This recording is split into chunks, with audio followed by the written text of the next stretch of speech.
চলো।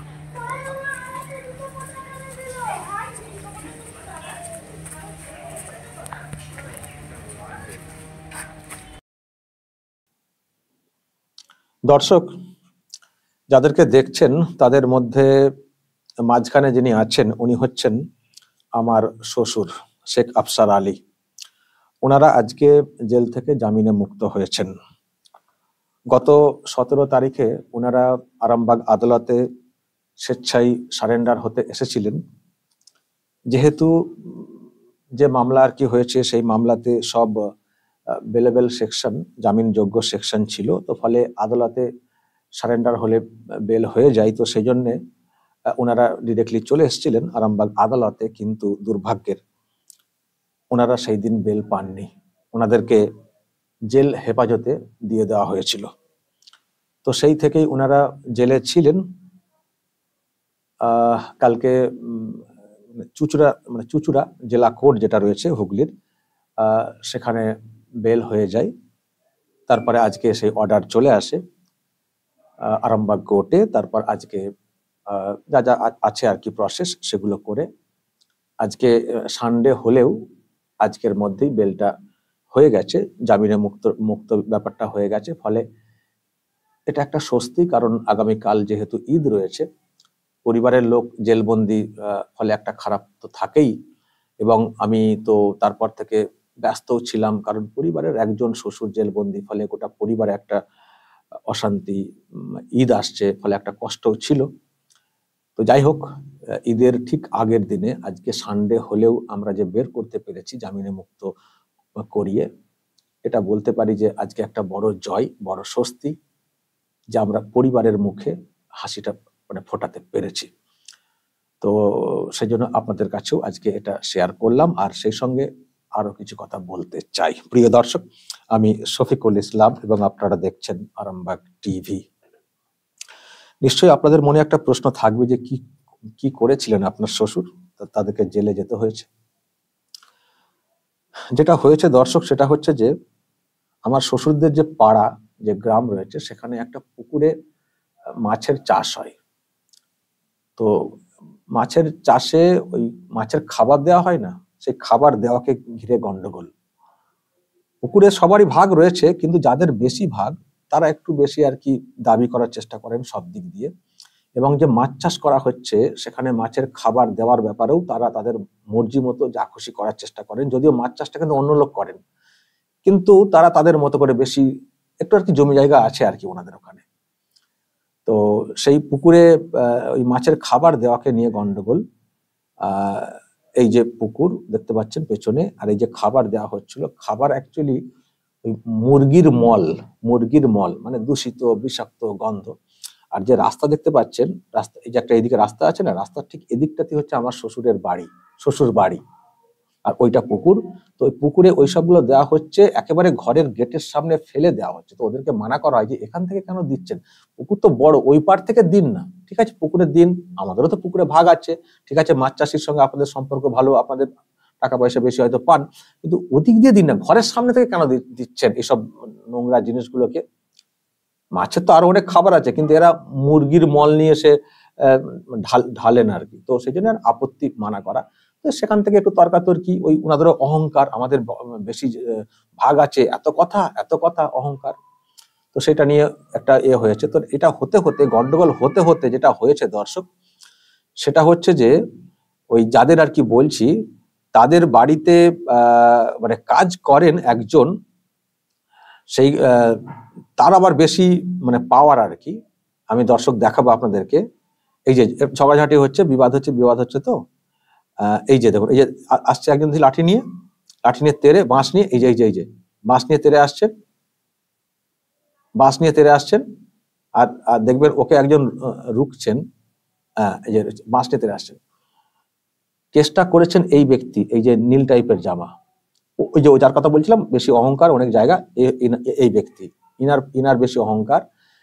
আমি যা খুশি করব, আমি যেখান থেকে পারি আমার চাষিকে বলবো ঢালতে, তোমাদের কত ভাগ রয়েছে, এরকম একটা ব্যাপার। এই তর্কাতর্কির মধ্যে ওনাদের বাড়িতে বা জমি জায়গাতে কাজ টাজ করেন আর কি, চাষবাসে কাজ করেন একজন লেবারই বলবো, মানে রেগুলার কাজ করেন, বাড়িতেই থাকেন ওনাদের। এই ব্যক্তি লাঠি নিয়ে বাঁশ নিয়ে নিজে মারতে এলেন, কিন্তু ইনারাই কেসটা ঠুকে দিয়েছিলেন যে আমাকে মারা হয়েছে বলে। ভাবুন দর্শক, ভালো করে ভিডিওটা দেখুন, ভালো করে ভিডিওটা দেখুন। ওই দিক থেকে দেখুন বাঁশ নিয়ে আসছেন মারার জন্য। আচ্ছা, যে ব্যক্তি কেস করেছেন তিনি কিন্তু ওনাকে আবার ধরার চেষ্টা আটকাচ্ছেন, বাঁশ নিয়ে ও মারতে আসছে, উনি মানে মালিক আটকাচ্ছেন, কিন্তু মালিকই কেস করে দিয়েছেন যে আমার লোককে মারধর করা হয়েছে। অথচ পরিষ্কার ভিডিওতে দেখতে পাওয়া যাচ্ছে ওই ব্যক্তি লাঠি সোটা দিয়ে মারতে এসছেন। এবার মারতে এসে হয়তো আমি জানি না আর বেশি ভিডিও আসেনি, এবার যদি ধস্তাধস্তি যদি কিছু হয়ে থাকে, রাস্তা দিয়ে লোকজন যাচ্ছেন, কি হয়েছে অতটা জানা যাবে না, কিন্তু এটুকু পরিষ্কার যে মারতে আসা প্রথম যে ব্যক্তি, তেড়ে মারতে আসা, সেটা হচ্ছেন ওই ব্যক্তি। অথচ উনাকে মারা হয়েছে বলে এই উনার মালিক আরামবাগ থানাতে কেস ঠুকে দিয়েছেন। এবার ইনারা প্রথম কেস ঠুকেছেন, এবার যা হয় গন্ডগোল হয়েছে, আমার শ্বশুরাও একটা কেস করেছেন, ওনাদের যা হয় বিবাদ হয়েছে, দুপক্ষে কেস করেছেন। আর আমার ধারণা ইনারা না কেস করলে হয়তো আমার শ্বশুরের লোকেরাও কেউ কেস করতেন না। এরপরে কি প্রবলেমটা হয়েছে, এরপরে যে প্রবলেমটা হয়েছে সেটা হচ্ছে দর্শক, এই যে লোকটাকে দেখতে পাচ্ছেন, ইনার ছেলে এখন নতুন উকিল হয়েছেন। এই হচ্ছে ছেলের ছবি, এখন সবে গোপটপ বেরিয়েছে, নাম হচ্ছে তারিক আজিজ, সবে উকিল হয়েছেন। এখন যেহেতু ইনাদের বিরুদ্ধে পাল্টা কেস হয়ে গেছে, সেটাই হয়ে গেছে বড় অপরাধ আমার শ্বশুর বাড়ির লোকজনদের। হ্যাঁ, উকিলের নামে কেস করা হয়েছে। উকিলের নামে কেস করলে তো আরামবাগ আদালতের কোনো উকিল দাঁড়াবেন না, আপনাদের হয়ে দাঁড়াবেন না, বা এসব তো হবে না। কেন কেস করা হয়েছে উকিলের নামে, তো হবে না। আর দর্শক, আমার জানা ছিল না, আমি আরামবাগের ছেলে, আমার এটা সত্যি কোনো আইডিয়া ছিল না যে আরামবাগ আদালতের কোনো উকিলের নামে, তিনি যাই করুন না কেন, রেপ করুন, মার্ডার করুন, যাই করুন, তার নামে কেস হলে যে আর কোনো উকিল উল্টো দিকে দাঁড়াবেন না বা এটাকে করবেন না, আমার কোনো আইডিয়াই ছিল না। তো যেহেতু এখন পাল্টা কেস করে ফেলেছিলেন আমার শ্বশুররা, তারপরে আর কি ওনারা সারেন্ডার হতে গেছেন। আচ্ছা, এদের নামে পাল্টা কেস হয়েছে, এদের সব আগে বেল হয়ে গেছে, এদের পেশায় বেলও হয়ে গেছে, অদ্ভুত ব্যাপার। এবং সেখানে মহিলাদেরকে হেনস্থা করা এরকমও ব্যাপার ছিল, তার সত্ত্বেও এনাদের সবার বেল হয়ে গেছে। এবার তারপরে আমার শ্বশুররা গেছেন বেলেবেল সেকশন যেহেতু, এবং বলে দেওয়া হয়েছিল যে কোনো উকিল এখান থেকে দাঁড়াবেন না। সেই জন্য যেটা করা হয়েছিল, আমার শ্বশুররা যেটা করেছিলেন, কলকাতা হাইকোর্টের একজন উকিলকে নিয়ে এসেছিলেন আরামবাগ আদালতে, এবং তারা ছিলেন যে কি আর করবেন, বেলেবেল সেকশন এসছে, বেল হয়ে যাবে, এবং হাইকোর্টের উকিল বলেও ছিলেন যে কোনো সমস্যা নেই, ও দাঁড়ালেই তো হয়ে যাবে, সব তো বেলেবেল সেকশন, মানে ধস্তাধস্তি বা এসব কিছু হয়েছে বটে, কিন্তু কোনো অ্যাটেম্প টু মার্ডার ধারা কিছু ছিল না, সব বেলেবেল সেকশন ছিল। তো সেই ভরসাতে এসেছিলেন, আর ইনাদের তো বেল হয়েই গেছে আগে থেকে, ফলে বিষয়টা হয়তো এরকম জায়গায় চলে যাবে, ওদেরও বেল আমাদের বেল, যা হয় গ্রামের ব্যাপার, হয়তো মিটে যাবে, একটা সময় পরে মিটে যাবে। তো সেই ভরসায় ওনারা এসেছিলেন, কিন্তু আরামবাগ আদালতের আইনজীবীরা এতটাই একটা ঐক্যবদ্ধ হয়েছিলেন বা রেডি ছিলেন যে বেল করতে এখানে এলেই আমরা এমন প্রসেস করব এজলাসে দাঁড়িয়ে যে জেলে ঢুকিয়েই ছাড়বো। আর তাই হয়েছে। যত উকিল সেদিন ছিলেন আরামবাগ আদালতের, উকিল মোহরি, সব এজলাসে ভর্তি। আরামবাগ এই কলকাতা হাইকোর্টের উকিল যিনি এসেছিলেন মানে শ্বশুরদের হয়ে, তিনি কথা যা বলছেন তাকে কার্যত কণ্ঠাসা করে দেওয়া, কেন আপনি এখানে এসছেন, ইত্যাদি ইত্যাদি। এমন অবস্থা যে বিচারক উঠে চলে গেলেন। তারপরে আমরা ভেবেছিলাম যে উঠে চলে গেছেন, তার মানে হয়তো বেল হয়ে যাবে। ওনারা খানিকটা বিক্ষোভ দেখিয়েছেন ওনাদের একজন উকিলের নামে। এই উকিল বেশি দিন জয়েন করেননি, মানে এই যে প্র্যাকটিস করছেন এখনো 1 বছরও মনে হয় জয়েন করেননি, সবে এখন দেখছেন তো বাচ্চা ছেলে। তো বাচ্চা হোক বুড়ো হোক, ওনাদের নাকি এতটাই ইউনিয়ন যে কেউ মোহরি, মানে শুধু উকিল না, মোহরি কারোর নামে করলেও কোনো উকিল মোহরি কেউ কাজ করবেন না, না দাঁড়াবেন, না কাউকে দাঁড়াতে দেবেন। তো আমার সত্যি কোনো আইডিয়া ছিল না, তাহলে হয়তো আমি অন্য ব্যবস্থা নিতে বলতাম, যেখানে এরকম ব্যবস্থা, তাহলে তোমরা কলকাতা হাইকোর্ট থেকে অন্তত একটা রক্ষা কবচ নিয়ে এসো, যে ওখানে গেলে আমাদেরকে হয়তো অ্যারেস্ট করতে পারে, বেলেবেল সেকশন হলেও একটা রক্ষা কবচ দিন, কলকাতা হাইকোর্টে গেলে হয়ে যেত হয়তো। তো এতটা ভাবেননি হাইকোর্টের উকিল যিনি এসেছিলেন, উকিল ওই যিনি এসেছিলেন তাকে অবশ্য আমি ঠিক করিনি, ওনারা একজনকে ঠিক করেছিলেন। তো এই হচ্ছে ব্যাপার। তো এসে ওরকম হয়ে গেল। তো তখন মনে হয়েছিল যে খুব বোকামি করা হয়েছে, কলকাতা হাইকোর্টকে ছুঁয়ে একটু এলি ব্যাপারটা হয়ে যেত। তো ভাবা যায়নি না এরকম হয়ে যাবে। আর উকিলরা যে এতটা, এই একটা বাচ্চা ছেলের জন্য এরকম দাঁড়িয়ে পড়বেন, এরকম যে ইউনিয়ন বাজি, কোনো জানাই ছিল না যে না কোনো বারের কেউ দাঁড়াবেন না, সব নাকি উনার পক্ষে সব সই করে ফেলেছেন, কেউ আর অন্য কোথাও দাঁড়াতে পারবেন না, না কাউকে দাঁড়াতে দেবেন, মানে এইরকম একটা অবস্থা। তো কলকাতা হাইকোর্ট থেকে যিনি এসেছিলেন তাকে তো ভীষণ চাপে পড়ে যেতে হয়েছিল, তাও তিনি সাবমিশন করেছিলেন, কিন্তু বেল হলো না। 3 দিনের জেল কাস্টডি। আবার 3 দিন পরে যেটা হয়েছে দর্শক, সেটাও বলি। 3 দিন পরে যখন হলো, 3 দিন পর আবার তোলা হবে, 17 তারিখের পরে 19 তারিখ। আমাদেরকে হঠাৎ করে বলা হলো একটা অংশের তরফ থেকে যে যা হয়েছে হয়েছে, মিটে যাবে, এবার আমরা 19 তারিখে দাঁড়িয়ে বেল করিয়ে দেবো, বেলেবেল সেকশন দাঁড়ালেই বেল। আমরা বললাম দাঁড়াবেন তো? আমরা মানে তখন একটা অ্যাপিল করা হলো যে এটা কেন করছেন, অ্যাপিল করা হয়েছে, তখন ওনারা বললেন আর কি যে হ্যাঁ দাঁড়িয়ে যাবে। আমরা পরিষ্কার ভাঙলাম যে দাঁড়াবেন তো, নাকি শেষ আবার ফাঁসাবেন? না, দাঁড়িয়ে যাব। আমরা কি করলাম, যখন এতটা আশ্বাস দিচ্ছেন ভরসা করলাম, কলকাতা হাইকোর্টের উকিলকে আর আনতে বললাম না। এবং আর একটা কৌশল আমরা জানতাম যে সেলফ সাবমিশন করা যায়, যদি কোনো উকিল না থাকে বন্দীরা নিজেরাই জেল থেকে নিজের জন্য বলতে পারবেন। এই যে 3 জন ছিলেন তার মধ্যে একজন দাঁড়িয়ে বললি সেটাতেও বেল হয়ে যায়, যেহেতু বেলেবেল সেকশন বেল হয়ে যায়। তো আমাদেরকে যখন এতটা আশ্বাস দেওয়া হলো, আমরা ভরসা করলাম যে আবার কেন আলাদা করে সেলফ সাবমিশনে করতে যাব, যখন বলছেন মিটে গেছে, ওনারা হয়তো বুঝতে পেরেছেন যে ঠিক হয়নি, সুতরাং চলো ভরসা করা যায় যাক। কিন্তু দেখলাম আবার একটা গোল খেয়ে গেলাম। কেমন গোল খেয়ে গেলাম? মানে ওকালতনামা সই করাতে পাঠানো হচ্ছে দুপুর 2টোর সময়। যখন ওকালতনামা জেলেতে গিয়ে সই করতে দেওয়া হলো, তখন অলরেডি কোর্ট শুরু হয়ে গেছে। আর এখন তো কোর্ট থেকে ভার্চুয়ালি বন্দীদেরকে দেখানো শুরু হয়ে যায়, তখন আর সই করার কোনো সুযোগ নেই। তখন এসে বলা হলো যে কি বলছেন, এখন দিয়েছেন তো কোর্ট শুরু হয়ে গেছে, আর ডেট তো তাহলে চলে যাবে, উইদাউট উকিল হয়তো মুভি হবে না, তাহলে তো আবার কাস্টডি হয়ে যাবে। না না, তুমি এর ওই কোর্ট হয়ে গেলেও সই করে নিয়ে এসো না। তখনই বুঝেছিলাম যে আবারও আজকে একটা গোল খেতে যাচ্ছি। তাই হলো, মানে উইদাউট মুভ, মানে উকিল নেই, উইদাউট মুভ হয়ে গেছে, আবার 14 দিনের জেল কাস্টডি। বুঝতে পারলেন কিরকম গেমটা হলো? আমাদেরকে বলা হলো যে আমরা দাঁড়াচ্ছি, সব রেডি, না আমাদেরকে সেলফ সাবমিশন করতে দেওয়া হলো, না নিজেরা এগোলেন সময় মতো। এমন সময়ে মানে ওকালতনামাতে সই করতে দেওয়া হচ্ছে যখন অলরেডি কোর্ট শুরু হয়ে গেছে, আর কোর্ট শেষের পরে ওকালতনামায় সই করিয়ে তাতে কি লাভ হবে? হলো না, উইদাউট মুভ 14 দিনের জেল কাস্টডি। বোকা বেনে গেলাম। তখন ভাবলাম যে আর ভরসা করে লাভ নেই, এখানকার এদেরকে ভরসা করে লাভ নেই, মিষ্টি মিষ্টি কথা বলছেন, আমাদেরকে আর ভরসা করলে চলবে না, এবার উপরে যেতে হবে। আমি আর একটা উকিল, আমার একজন উকিল, খুব ভালো ছেলে, মোহাম্মদ আশিক, বর্ধমানের, তার বাবা সৈয়দ জামাল সাহেব, তিনি হাইকোর্টের, তাদেরকে কথা বললাম। তারা খুব মানে এগোলেন বিষয়টাকে নিয়ে। তারা প্রথমে গেলেন চুঁচুড়া কোর্টে, মানে জেলা কোর্টে। জেলা কোর্টে ফাইল করলেন।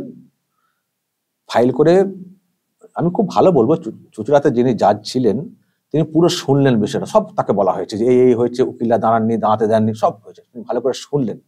এবং তারপরে আমাদের তো সব যোগাযোগ আছে, তিনি পুরো খোঁজ খবর নিলেন, জেলে খোঁজ খবর নিলেন, কোর্টে খোঁজ খবর নিলেন, কি বিষয়টা হয়েছে, কেন এরকম বেলেবেল সেকশনে আটকে রাখা হয়েছে, আর কেনই বা আরামবাগে একটা জজ কোর্ট আছে, আরামবাগে মানে হায়ার কোর্ট জজ কোর্ট আছে, সেখানে ফাইল না করে কেন আমরা জেলা কোর্টে গেছি। সব খোঁজ খবর নিলেন, খতিয়ে দেখলেন। তারপরে গতকালকে তিনি বুঝেছেন যে এখান থেকেই বেলটা দিতে হবে, না হলে হবে না, অন্যায় হচ্ছে, তিনি ওখান থেকে বেল করে দিলেন।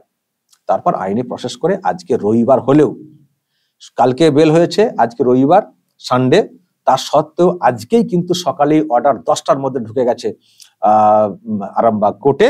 তারপর পুরো প্রসেস করে দুপুরের মধ্যে আজকে সবাইকে ছাড়িয়ে নিয়ে মানে বাড়ি, সবাইকে ছাড়িয়ে নিয়ে আজকে বাড়ি। তো এটা একটা বড় জয়। সবারই মানে বাপেরও বাপ আছে বলে একটা কথা আছে। আইনে তুমি আটকাচ্ছ আরামবাগ থেকে, তোমাদের দৌড় আরামবাগ, তোমাদের দৌড় আরামবাগ, মোল্লার দৌড় মসজিদ, তোমার দৌড় আরামবাগ কোর্ট। আরামবাগ কোর্টের বার কাউন্সিলের নাকি মেম্বার, বিরাট ব্যাপার, বিরাট বড় নেতা হতা হয়ে গেছে, 2 দিনের বাচ্চা ছেলে, সবে কাজে যোগ দিয়েছেন, তার জন্য গোটা বার একেবারে ঝাঁপিয়ে পড়লো। কিন্তু আটকে রাখা গেল কি? বেল তো হলো, সেই তো বেল হলো, তারপরে হাইকোর্ট ছিল। আমরা স্টেপ বাই স্টেপ এগোলাম যে হাইকোর্টে যদি ডেট পেতে সময় হয়, চল আগে চুঁচুড়া কোর্টে যাওয়া যাক। তো বেলটা হলো, তো বেটা আটকাতে পারলেন। বিরাট উকিল হয়ে গেছেন। এই বয়সে যদি মানুষকে মিথ্যা কেসে ফাঁসানো হয়, যে ব্যক্তিটা মারার জন্য বাঁশ নিয়ে এগিয়ে এলেন, সেই ব্যক্তিকে মারধর করা হয়েছে বলে বাপ কেস ঠুকে দিলেন। আর যারা এরকম হলো, পাল্টা কেস হয়েছে বলে আমার নামে কেন কেস হবে, আমি আইনজীবী, আমি আর কাউকে দাঁড়াতে দেব না, পুরো বারকে জানিয়ে দিলাম। আর বারও পুরো ঝাঁপিয়ে পড়লো সমস্ত উকিল যে ওদেরকে বেরোতে দেবো না। আর পাড়ায় আবার শুনছিলাম, কে বলছেন 60 দিন, কে বলছেন 4 বছর, নানান সব গল্প শোনানো হচ্ছে যে ওদেরকে আর বেরোতে দেবো না, অমক তমক। হলো তো, বের করা গেল তো। আর আমি আরামবাগ আদালতের আইনজীবীদেরকে বলতে চাই, এটা আপনারা কি করলেন? দর্শক, আমার সঙ্গে না আরামবাগ আদালতের অনেকের আলাপ, অনেক আইনজীবীর আলাপ, আমার নিজেরও তো মামলা আছে। আমি একটা কথা বলবো দর্শক, সবাই কিন্তু এটাকে মেনে নিতে পারেননি। আইনজীবীদের একটা অংশ আমার সঙ্গে পার্সোনালি কথা বলেছেন। তারা বলেছেন যে আমরা এটা মানতে পারছি না, এইরকম ইউনিয়নবাজি এটা মানতে পারি না। আমরা তো আইনজীবী, আমাদের চোখে যদি সবার আইনটা সবার জন্য সমান না দেখাতে পারি, তাহলে কিসের আইনজীবী হলাম? যে একজন উকিল বলে তিনি মার্ডার করলেও তার নামে কেস হবে না, তার হয়ে দাঁড়াবো না, কেন তার নামে কেস হয়েছে, চলো তাকে ক্ষমা চাইতে হবে বা অমুক তমুক, তাহলে তো আমরাই তো দুর্নীতিকে প্রশ্রয় দিচ্ছি। আমরা আইনজীবী হয়ে সবার আগে আমাদেরই আইনকে সম্মান দেওয়াটা উচিত ছিল, তো আমরা কেন এটা করব? কিন্তু বারের চাপ, আমি কিছু বলতে গেলে আমার উপর অ্যাকশন হয়ে যাবে, ফলে কিছু বলতে পারছি না, কিন্তু এটা মানতে পারলাম না। আর যেহেতু আমাকে চেনেন, আমার শ্বশুরের ব্যাপার, তাদের একটা আলাদা কষ্ট খারাপ লাগার জায়গাও আছে। তারা বলেছেন, আমি অস্বীকার করব না, অনেক আইনজীবী আমার সঙ্গে পার্সোনালি কথা বলেছেন এবং বলেছেন যে দূর থেকে যতটা যা সাহায্য করার বলবেন আমি করব, শুধু আমি প্রকাশ্যে আসতে পারবো না। করেছেন তারা তাদের মতো করে। তো এই হচ্ছে ব্যাপার দর্শক। তো আমি তাদেরকে বলবো যে পাশে আপনারা ছিলেন, এর জন্য কুর্নিশ জানাই। এবং আরেকটা কথা আমাকে বলেছেন দর্শক, তাদের দুঃখের কথাই বলবো, বলেছেন জানেন তো, সিনিয়র আইনজীবী বলেছেন যে জানো তো আজকালকার ওয়ার্ক কালচার এতটাই খারাপ হয়ে গেছে, আমরা যখন জুনিয়র ছিলাম, যখন সিনিয়ররা কোথাও একটু বসে কথা বলতেন এজলাসে বা ওই কোনো একটা জায়গায় ঘরে, আমরা না কাছে যাওয়ার সাহস পেতাম না, আমরা কাছে যাওয়ার সাহস পেতাম না। আর যখন কোনো সাবমিশন হতো, কোনো এজলাসে কিছু হতো, আমরা ডায়েরি নিয়ে পেন নিয়ে দাঁড়িয়ে থাকতাম, খচ খচ খচ করে লিখতাম, কি বলছেন কেমন করে বলছেন, আমাকে ওটা শিখতে হবে, এভাবে করতাম। আর যদি আমরা কোথাও বসে থাকতাম, মানে যদি কেউ সিনিয়র এসে দাঁড়ালেন, মানে তৎক্ষণাৎ ওখান থেকে মানে উঠে পড়তাম, বসতে দিতাম। আর আজকালকার জানো কি অবস্থা জুনিয়রদের?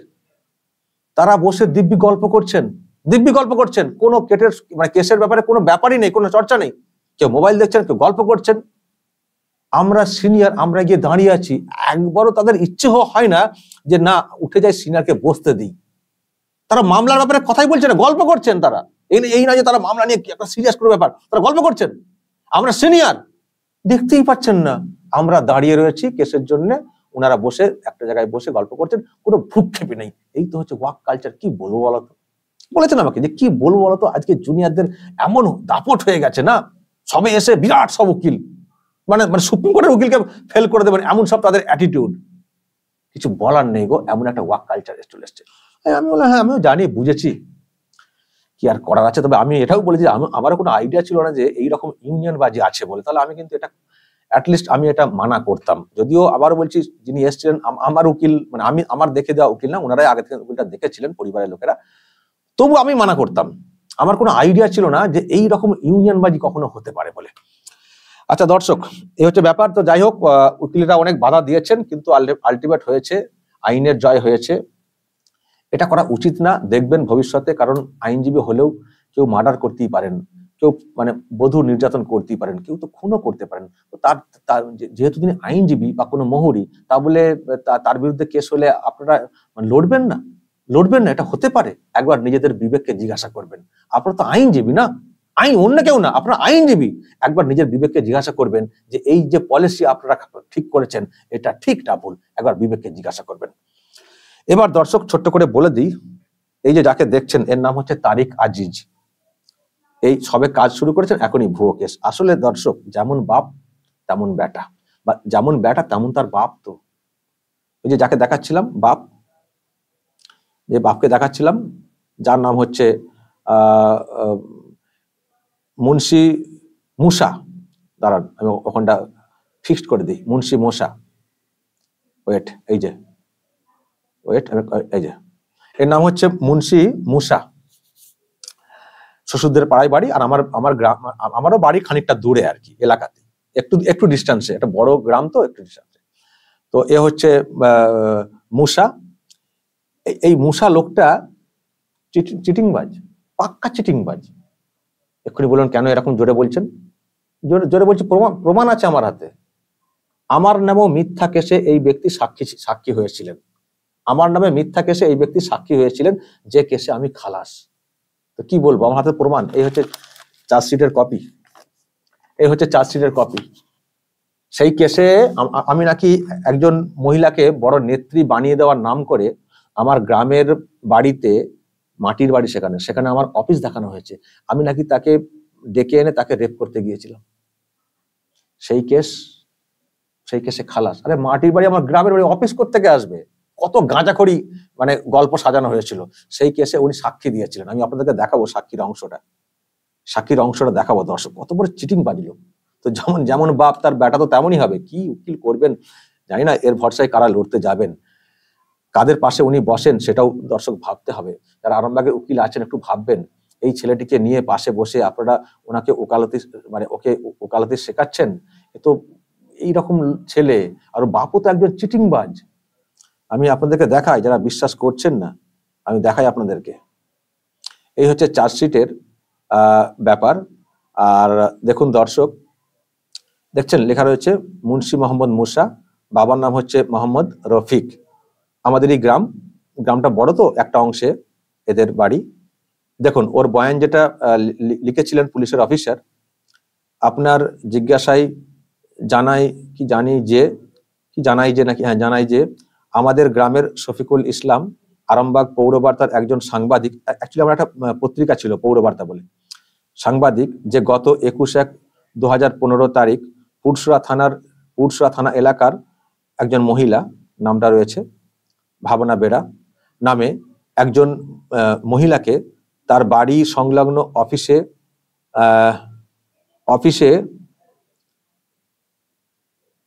কি ডেকে নাকি অফিস তাকে বড় নেত্রী হিসাবে প্রচার করবে বলে লোভ দেখিয়ে তাকে ধর্ষণ করার চেষ্টা করেছিল বলে শুনেছি। চেষ্টা করেছিল বলে শুনেছি। এই অফিসারের সই আছে। আর দর্শক, এটা হচ্ছে স্কেচ, মাঝখানে ABC করে দেখুন স্কেচ করা আছে। এই যে দেখতেন, এটা কি আমার অফিস দেখানো হয়েছে, এই যে দেখুন A কি B কি সব লেখা আছে। এই যে অফিস আছে না, অফিস, B ভ্যাকান্ট ল্যান্ড, তারপরে C রোড। অদ্ভুত ব্যাপার, এই যে স্কেচটা আঁকা হয়েছে দর্শক, চার্জশিটে দেখানো হয়েছিল, যেদিকে রাস্তা দেখানো হয়েছে সেদিকে আমার রাস্তা নেই, যেদিকে ভ্যাকান্ট ল্যান্ড দেখানো হয়েছে সেদিকে ভ্যাকান্ট ল্যান্ড নেই। পুরো গাঁজাখড়ি একটা গল্প, গাঁজাখড়ি একটা চার্জশিট।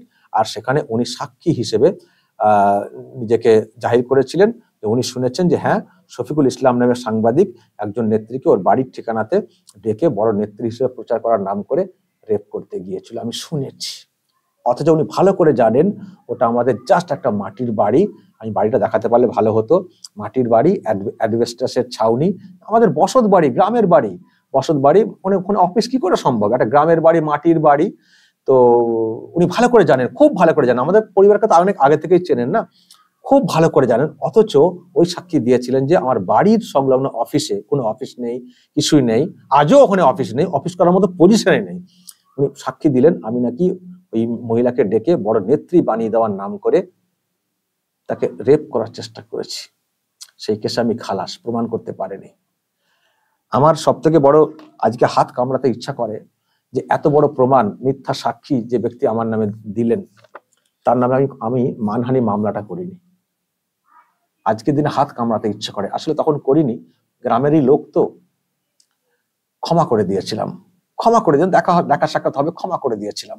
এত বড় কেস, এই কেসটাকে সাজিয়ে এমন ব্যবস্থা করা হয়েছিল দর্শক, আমাকে ফেরার দেখিয়ে চার্জশিট সাবমিট করে দেওয়া হয়েছিল, আমাকে কাস্টডির ট্রায়ালে ফেলে দেওয়ার চেষ্টা হয়েছিল যে আমি হয়তো পরে খালাস হব, কিন্তু যতদিন বিচার চলবে আমাকে বন্দি করে রাখা হবে, 3 বছর 4 বছর যা হোক না কেন। আমি আরামবাগ থানার ঢিলছুড়া দৌরাত্মে অফিস করেছিলাম, আরামবাগ টিভির, অথচ আমাকে ফেরার দেখিয়ে চার্জশিট সাবমিট করে দিয়ে আমাকে অ্যারেস্ট করানো হয়েছিল, যাতে করে আমি ফেরার হয়েছিলাম, আমাকে আর না ছাড়ে। কিন্তু আমি জামিন পেয়েছিলাম 12 দিনের মাথাতে, প্রথমবার যখন আমাকে অ্যারেস্ট করা হয়েছিল। এই হচ্ছে সেই ব্যক্তি যিনি আমার জীবনটাকে শেষ করে দিতে চেয়েছিলেন সাক্ষী হিসেবে সাক্ষ্য দিয়ে। আমি তার নামে মানহানি মামলা করিনি। আজ দেখছি আমার শ্বশুরকেও, যে ব্যক্তি লাঠি নিয়ে মারতে এলেন, বাঁশ নিয়ে মারতে এলেন, তাকে মারা হয়েছে বলে আমার শ্বশুরদের নামে কেস ঠুকে দিলেন। আর পাল্টা কেস যখন হয়েছে, ব্যাস, আমার ছেলে উকিল, আর উকিলও বলতে শুরু করলেন আমি উকিল আমার নামে, আর উকিলও বলতে শুরু করে দিলেন হ্যাঁ উকিলের নামে কেস, আমরা লড়বো না। কিন্তু আজকে আমি একটা কথা বলবো পুলিশের উদ্দেশ্যে, তখন সব পুলিশ ভালো হয় না, কিন্তু সব পুলিশ আবার খারাপও হন না। সত্যি কিন্তু এদের বিরুদ্ধে কেসটাকে দাখিল করতে হিমশিম খেতে হয়েছে। যখন ইনারা কেসটা ঠুকে দিলেন তখন শ্বশুরাও পাল্টা কেস করতে গেলেন, যা ঘটনা ঘটেছে সেই বিষয়ে। যেহেতু উকিলের নামটা আছে, থানা পর্যন্ত কেস নিচ্ছিল না, মানে থানার ডিউটি অফিসার যারা ছিল তারা কেস নিচ্ছিলেন না। কিন্তু এই কেসটা একটু উপর দিকে গড়ায়। আমি খবরটা দিই, আমি আজকে বলতে মানে আমার কোনো অস্বীকার করার জায়গা নেই, আমি খবর দিই, আমি জেলা পুলিশে খবর দিই যে একজন মহিলা কেস করতে গেছেন, তো কেসটা নেওয়া হচ্ছে না, তাকে বলা হচ্ছে রেখে দিয়ে চলে যাও বা দেখে নেবো। আবার বলা হচ্ছে বেশি না, আবার এরকম ভয় দেখানো হয়েছিল যে তুমি যদি না যাও তোমাকে ঢুকিয়ে দেবো। মানে এক তো কেস নিয়েছে এদের, পাল্টা কেস করতে যাওয়া হচ্ছে, কেস নেওয়া হবে না। যখন কেস করতে যাওয়া হচ্ছে বলা হচ্ছে রিসিভ দিন, না রিসিভ হবে না, বেশি পাকামো করলে তোমাকে ঢুকিয়ে দেবো। ডিউটি অফিসার বলেছেন। এমনকি আরামবাগ থানার যিনি মেজবাবু রয়েছেন, মেজবাবু, আমার কিন্তু তার আচরণ ভালো লাগেনি। আর মেজবাবুর পাওয়ারটাই কিন্তু এনারা বারবার এলাকাতে দেখিয়েছেন, এই খবর আমার কাছে ছিল। মেজবাবুর মানে ব্যবহার আমার কিন্তু ভালো লাগেনি। যেদিন পাল্টা কেস করতে যাওয়া হয়েছিল থানাতে, কেসের অভিযোগপত্র থানাতে জমা পড়ে গেছিল, তারপরেও থানাতে এই বিল্টু এই লোকটি সকলকে নিয়ে মেজবাবু বৈঠক করেছেন থানার চেম্বারে, অথচ তার আগে অভিযোগ জমা পড়ে গেছে, তারপরেও কিন্তু এনাদের সঙ্গে মেজবাবু মিটিং করেছেন থানাতে। মেজবাবুর ব্যবহার আমার ভালো লাগেনি। কি নিশাত আহমেদ না কি নাম, নিশাত আহমেদ। আমি আবার ফোন করেছিলাম, ফোনেতে এমন ভাবে কথা বলেছেন। দেখুন, যাই হোক, একটা মানুষ জানতে চাইলে যে কি হয়েছে জানার চেষ্টাই হতে পারে, কিন্তু তার ফোনে যা ভয়েসের টোন ছিল, আমি আর বেশি কথা বলিনি। আমি ভাবছিলাম যে সবে তো মেজবাবু হয়েছেন, আপনার থেকে অনেক বড় অফিসারদের সঙ্গে আমার কথা চলে, আপনার মতো এইরকম অ্যাটিটিউড কেউ দেখাননি, আপনি পুলিশের সবে মেজবাবু হয়েছেন, এখন অনেক দূর এগোতে হবে। যদি এখনই আপনার এই ধরনের আচরণ হয়, অবাক লাগে যে আপনি কি করে সামনের দিকে এগোবেন, সঠিক পথে, বেপথে এগোতে পারেন, সঠিক পথে কি করে এগোবেন। আমার সেদিন প্রশ্ন জেগেছিল মনে, আমার ভালো লাগেনি তার আচরণ। কিন্তু পুলিশের সবাই খারাপ না, আমি এটাও বলতে পারি। আরামবাগ থানার আইসি যিনি আছেন, আমি তাকে কুর্নিশ জানাই। উনি কিন্তু এই কেসটাকে নথিভুক্ত করতে পূর্ণ সহযোগিতা করেছেন। এবং আইসি বলেছিলেন, যিনি অভিযোগ করতে গিয়েছিলেন মহিলা, বলেছিলেন যে যদি তোমার উপরে কোনো শাসানি আসে, কে অফিসার এখান থেকে ফোন করছেন দেখা দরকার, তুমি আমাকে ফোন করবে। যদি ওখান থেকে কোনো গরম দেখানো হয় বা থানা থেকেও যদি কেউ কখনো শাসায়, আমাকে ফোন করবে, আমার নাম্বারটা নিয়ে যাও। আইসি নিজে ফোন নাম্বার দিয়েছিলেন, আর এটা হয়েও ছিল, মানে যাওয়ার পরেই ফোন করে ডাকাডাকি অমক তমক, কিন্তু আইসি বলেছিলেন যে আমি যতক্ষণ না ডাকছি তুমি আসবে না। তো আইসি রাকেশ সিং সম্ভবত নাম, তো ওনাকে কুর্নিশ জানাই যে উনি কিন্তু দারুণ বিহেভ করেছেন। যে হতে পারেন উকিল, যখন অভিযোগ করতে এসছেন কেউ একজন, সেটাকে নথিভুক্ত করা আমার দায়িত্বের মধ্যে পড়ে, উনি কিন্তু নথিভুক্ত করেছেন। আমি সেই জন্য আরামবাগ থানার আইসিকে কুর্নিশ জানাই যে উনি ওনার মেরুদণ্ডটাকে সোজা রেখেছেন, ওনার মেরুদণ্ড উনি সোজা রেখেছেন, উনি বাঁকিয়ে দেননি অন্যান্য অফিসারদের মতো। আর সেই সঙ্গে অবশ্যই আমি যেটা খবর পেয়েছি, এই কেস অনেক দূর পর্যন্ত গড়িয়েছিল। এসডিপিও এবং এসপি জেলা পুলিশের সবাই নাকি এই কেসটা জানেন। তারাও নাকি খুব ক্ষুব্ধ হয়েছিলেন যে একজন মহিলা কেস করতে গেছেন, কেন তাকে দাঁড় করিয়ে রাখা হয়েছিল 7টা থেকে সকাল 11টা পর্যন্ত, কেন তাকে দাঁড় করিয়ে রাখা হয়েছিল, তারা ক্ষুব্ধ হয়েছিলেন এসডিপিও এবং জেলা পুলিশ। যাই হোক, যে যার অভিযোগ বা যে যা কে কি মত, কে আমার দেখার দরকার নেই। যখন একজন মহিলা বলছেন অভিযোগ করতে এসছি, তাকে কেন থানাতে মানে 7টা থেকে 11টা পর্যন্ত দাঁড় করিয়ে রাখা হয়েছিল, কেন রিসিভ দেওয়া হয়নি, কেন বা তাকে হুমকি দেওয়া হয়েছে। আমি শুনেছি এসডিপিও বা এসপি সবাই ক্ষুব্ধ হয়েছিলেন। আমি তাদের এই পুলিশিং ব্যাপার জন্য তাদেরকে কুর্নিশ জানাই। আমরা পুলিশের অনেক সমালোচনা করি, যারা কাজ করেন মানুষের জন্য, তাদের জন্য অবশ্যই আমি সমর্থন করি তাদের কাজ। তারা হয়তো কেউ আমার বিরুদ্ধে কিছু করে থাকতে পারেন, তাতে কিছু যায় আসে না। যদি অন্য কারোর জন্য তারা ভালো কাজ করে থাকেন, আমি তার জন্য তাদেরকে আমি সাধুবাদ জানাবো। আমি সেই জন্য জানাচ্ছি এসপি, এসডিপিও, আইসি, এই তিনজনের ব্যাপারটা ছিল। কেসটা অনেক দূর পর্যন্ত গড়িয়েছিল বলেই আরামবাগ থানার আইনজীবীরা, আমি শুনেছি নাকি সব ধর্ণা দিতে গিয়েছিলেন, কেস তুলতে হবে, কিন্তু কেস ওঠেনি, কেস রয়েছে। এবং ওনারা এখনো বলে বেড়াচ্ছেন যে চার্জশিট থেকে আমার নামটা বাদ হয়ে যাবে, তারিক আজিজ আমার নাম চার্জশিট থেকে বাদ হয়ে যাবে। আমরা বলে দিতে চাই এই ভিডিওর মাধ্যমে, আমরাও দেখব এই তারিক আজিজের নামটা পুলিশ চার্জশিট থেকে কতটা বাদ দিতে পারে, আমরাও দেখব। এই তো সবে খেলা শুরু করেছি, খেলাটা শুরু করেছি, খেলা এখন অনেক বাকি। ওর বাপ যা করেছে মিথ্যা কেস দিয়ে আমার নামে মানহানি মামলা, যেটা আমি করিনি, এবার তো আমাকে ভাবতে হচ্ছে। আর আমি দেখব এই তারিক আজিজ কতবার উকিল হয়েছেন যে ওনার নাম নাকি চার্জশিট থেকে উনি বের করে দেবেন, সেই ব্যবস্থা করবেন। ওনার নাকি পুলিশের সঙ্গে এরকম বিরাট নাকি ওনার আতাত রয়েছে, কি সব রয়েছে, চার্জশিট থেকে নাম বার করে দেবেন, কোন সাক্ষী নাকি তাদের বিরুদ্ধে কেউ সাক্ষ্য দেবেন না। আমরাও দেখবো যে কতবার উকিল হয়েছেন এই তারিক আজিজ। আর যারা আসবেন ওনার কাছে তাদেরকেও বলবো একটু সাবধান হয়ে আসবেন। এই ছেলে যদি এখনই মিথ্যা কেস দিয়ে একরের মানুষকে ঢুকিয়ে দেওয়ার চেষ্টা করেন, তার মানে এ আগামী দিনে কি উকিল হবেন, অ্যাকচুয়াল উকিল হবেন নাকি ডাকাত হবেন, এটা নিয়ে ভাবতে হবে। মুখটাকে ভালো করে চিনে রাখুন। বাপকে তো, আর বাপের তো বয়স হয়ে গেছে, আর কি চিনবেন, চিটিংবাজ বাপ তার ধরিবাজ উকিল, এখন থেকে এইসব করছেন। তো চিনে রাখুন, সাবধান থাকবেন, এইসব উকিলের পাল্লায় পড়বেন না, এটুকু বলতে পারি, পড়বেন না। আর যারা ইনাদের প্রশিক্ষণ দিচ্ছেন আরামবাগ কোর্ট চত্বরে, তারাও একটু সাবধান হন। আরো অনেক জুনিয়র উকিল আছেন, ভালো লোককে নিয়ে কাজটা শেখান। এই চিটিংবাজ ছেলেকে নিয়ে এ করবেন না, আপনাদেরও মান ডোবাবে। আজকে বলুন, এই যে আমি আজ যে কথাগুলো বলছি, এটা নিশ্চয়ই আপনাদের কারো গায়ে লাগছে, কিন্তু কেন হলো বিষয়টা? এর জন্য হলো। আপনাদের সঙ্গে আমার কোনো ব্যক্তিগত শত্রুতা নেই, কিন্তু আমি বলতে বাধ্য হচ্ছি। কারণ হচ্ছে, এর জন্য হচ্ছে। এই ছেলেটি দেখবেন আগামী দিনে, যখন আমরা এখনই বুঝছি যে এই টাইপের, দেখবেন আগামী দিনে এই ছেলে এমন সব কর্মকাণ্ড করে যাবেন, তার জন্য আপনাদেরকেও দেখবেন বিপদে পড়তে হবে। সুতরাং এর থেকে সাবধান হন। আর একে তো আমরা যা দেখার দেখে নেব, ছেড়ে দেওয়ার পাত্র আমরা নই। আমার পরিবার আত্মীয় স্বজন হলেও আমার পরামর্শ নিশ্চয়ই থাকবে বই কি, ছেড়ে দেওয়ার পাত্র আমরা নই। কতবার উকিল হয়েছেন, আর মিথ্যা কেস দিয়ে শ্বশুরকে ফাঁসানো কিভাবে প্রমাণ করতে পারেন, সেটাও কিন্তু আমরা দেখব। উনি নাকি আবার নানানভাবে এখনো সব হুমকি দিয়ে চলেছেন ওনাকে কেস করার জন্য। ঠিক আছে, হুমকি দিয়ে যান, কত হুমকি, কত পাওয়ার, সেটা আমরাও আগামী দিনে দেখতে চাই, কত পাওয়ার। আর দেশে আইন আদালত আছে কিনা, আরামবাগ আদালতের বাইরে, আমরা সেটাও দেখিয়ে দিতে চাই। দর্শক বলবেন, যাই হোক, ঈদের আগের দিনে পরিবারের সকলকে বের করতে পেরেছি।